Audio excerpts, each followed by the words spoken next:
जी welcome back once again. आप देख रहे हैं प्रोग्राम वीजा गाइड और मैं हूं आपकी होस्ट सारा इलियास। और ब्रेक पे जाने से पहले हमारे साथ एक कॉलर थे वकार कराची से, जिन्होंने सवाल किया था कैनेडियन इमिग्रेशन के बारे में। तो उसके बारे में हम अक्सर बात करते रहते हैं कि बहुत सारे केसेस पेंडिंग हैं, और आप बताएं। कैनेडियन, इनका जवाब देना तो बहुत आसान था मेरे लिए, इसलिए कि इनका बिल्कुल ही एक लगा लिट्टा जवाब हम कम से कम वो तो दे पा रहे हैं, लेकिन कैनेडियन गवर्नमेंट की तरफ से या कैनेडियन इमिग्रेशन की तरफ से वो भी नहीं मिल रहा।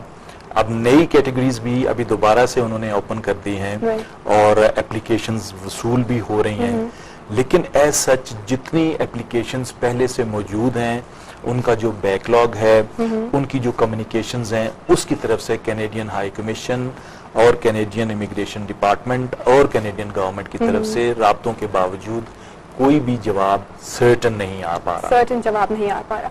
अच्छा, एक इन्फॉर्मेशन जो मेरे अकॉर्डिंग आई डोंट नो कि वो ठीक है या नहीं है, कि ऐसा कुछ है कि कनाडा में एक नया प्रोविंस बना है जी, और जिसकी वजह से वहाँ पे जो इमिग्रेशन का प्रोसेस है वो थोड़ा सा उन्होंने इनिशिएटिव लेना स्टार्ट किया है। इनिशिएटिव तो आपको पता है कनाडा तो अब डेकेड से ऊपर हो गया है कि वो, और कनाडा है ही इमिग्रेशन बेस्ड कंट्री, ठीक है। लेकिन हो ये रहा है सारा कि लोगों ने बहुत इन्वेस्टमेंट्स की हैं एप्लीकेशंस पे, अपने डॉक्यूमेंटेशंस पे, अपने शेड्यूलिंग पे, लेकिन वो सब वेस्ट जा रहा है। लेकिन वो सब वेस्ट जा रहा है और कैटेगरीज चेंज होती हैं, नए वीजा के लिए नए इंसेंटिव्स आ जाते हैं, लेकिन जो पुराने वीजाज हैं उनको डिसाइड नहीं किया जाता।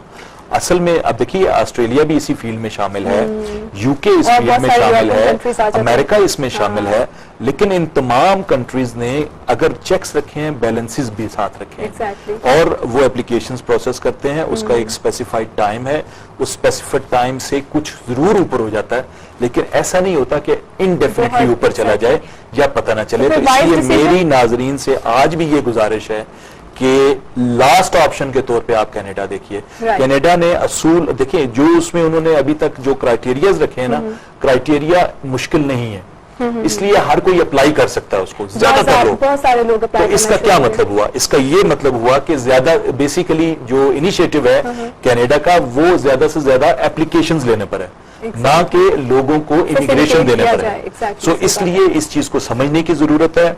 कनाडा की तरफ कम से कम ध्यान करें। अगर आपके पास 3, 4, 5 साल हैं और आप उस कैटेगरी में जाना चाहते हैं, या आ जाती है तो ठीक है, ना आती है तो कोई बात नहीं, लेकिन उसके अलावा आप कनाडा को कंसीडर ना करें। वाइज डिसीजन यही होगा कि आप दूसरे ऑप्शंस को भी देखें, और बहुत सारे ऑप्शंस ऐसे मौजूद हैं जिनके लिए आपको काम करना चाहिए, देखना चाहिए। मलेशिया उसमें मौजूद है, यूरोप आपके साथ मौजूद है, सिंगापुर के मुतालिक भी थोड़ी सी मैं आज रिजर्वेशन देना चाहूंगा। इसके बारे में बात करते हैं, लेकिन ये कॉलर बहुत देर से वेट करें, उनसे बात कर लें। हेलो, अस्सलाम वालेकुम। वालेकुम सलाम जी, कौन बात? जी बिल्कुल, साइमा बात कर रही हैं। जी साइमा, क्या पूछना चाहेंगी? ये पूछना था, मेरा बेटा है वो स्टडी के लिए जाना चाहता है बाहर। कहाँ जाना चाहते हैं? स्टडी के लिए। स्टडी के लिए, ओके। तो उसने आज के 2 दफा जो कोशिश की है, वो नंबर उसके कम आए। अच्छा जी, तो मैं पूछना चाहती हूँ, यूरोप का कोई ऐसा मुझे तो जहाँ आइल्स की पाबंदी है, इस तरह होना है। कितने नंबर आए उसके आइल्स में? नंबर उसके कम ही आए, उन्होंने नहीं किया। और तालीम क्या है उसकी? एफए किया है उसने, ठीक है। चलिए इनकी क्वेश्चन का आंसर देते हैं। Thank you so much for calling. जी, आइल्स में कम स्कोर आ रहा है तो क्या किया जाए? आइल्स में आई डोंट नो, मैं यही जानना चाह रहा था कि इतना कम स्कोर कैसा आ रहा है कि जिसमें दाखला ना मिले, क्योंकि आइल्स 4 और 4.5 के साथ भी दाखला हो जाता है।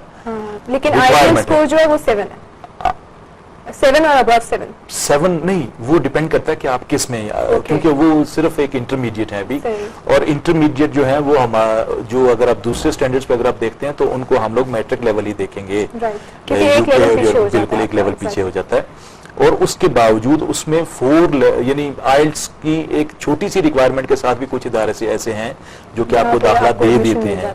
5.5 पे या 5 पे तो आपका दाखला मिल ही जाता है मैट्रिक के बाद की उस पे। अच्छा, ठीक है। इसलिए मुझे नहीं समझ आई कि इनको आया क्यों दाखला में प्रोसेस में क्यों प्रॉब्लम हो रही है। इनका यूके में भी दाखला हो सकता है। और जो इन्होंने बात की है कि जी आइल्स के बगैर वाली बात, आइल्स के बगैर का मैं थोड़ा सा ये गुजारिश कर दूं कि अब वीजा में भी अगर तो वो वाकई स्टूडेंट के तौर पे जाना चाहता है ना, तो फिर तो ठीक है, फिर तो आप आइल्स करवाएं या उसी तरीके से लेके आएं।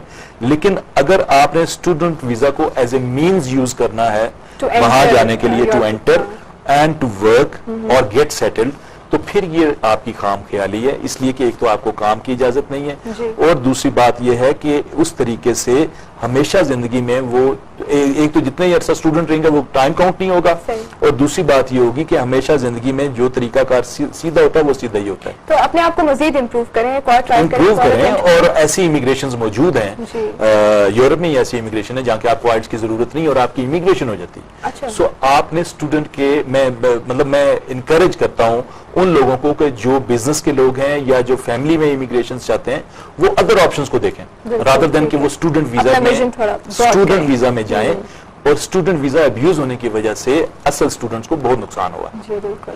इसी के साथ एक और कॉलर है हमारे साथ, उनसे बात करते हैं। हेलो, अस्सलाम वालेकुम। वालेकुम सलाम। जी, कौन बात कर रहे हैं? मैं अब्दुल अहद बात कर रहा हूँ हैदराबाद से। आप अपना नाम रिपीट करेंगे? तलहा। अब्दुल अहद। अब्दुल अहद जी, अब्दुल अहद क्या पूछना चाहेंगे आप? मैंने, हमारी पूरी फैमिली ने जनवरी में इमिग्रेशन वीजा के लिए अप्लाई किया था और हमारा इंटरव्यू हुआ जनवरी में। कहाँ के लिए? कहाँ के लिए अप्लाई किया था आपने? सॉरी,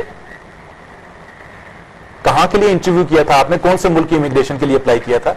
जी, यूएसए के लिए। यूएसए के लिए। अच्छा, ठीक है। तो अभी तक कोई रिस्पॉन्स नहीं आया आपको?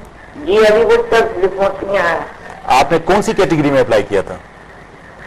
जी, आपने कौन सी कैटेगरी में अप्लाई किया था? कौन सी तरह का वीजा था आपका? किसी अजीज ने आपके कोई भाई इमिग्रेशन था।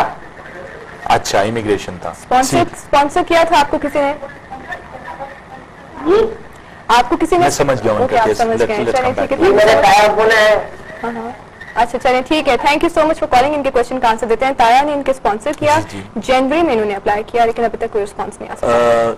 जनवरी में इन्होंने अप्लाई किया और अभी भी इनको ये भी इंडेफिनिट है, और ये इंडेफिनिट इसलिए होता है कि कुछ सिक्योरिटी चेक्स होते हैं अमेरिका के लिए खास तौर पे, और अब तो जब ज्यादा तक हो गए। बहुत ज्यादा हो गए, और जब तक वो प्रोसेसिंग कंप्लीट नहीं होगी इनको बेसिकली नहीं होगा। लेकिन मैं ये एक्सपेक्ट कर रहा हूँ कि ये 5 से 6 महीने में शायद इनका मामला जो है वो अच्छा, रिजॉल्व ये हो जाए। वेरिफिकेशन प्रोसेस की वजह से डिले होता जाए। डिले हो जाता है। चलिए ठीक है, कॉल्स होगी ना। कमिंग बैक टू मालदीव्स, उसके बाद अराइवल हम कर चुके थे, अराइवल, ओके। अब हमने मालदीव में ट्रांसपोर्टेशन की भी बात की, अपने ठहरना कहाँ पे है?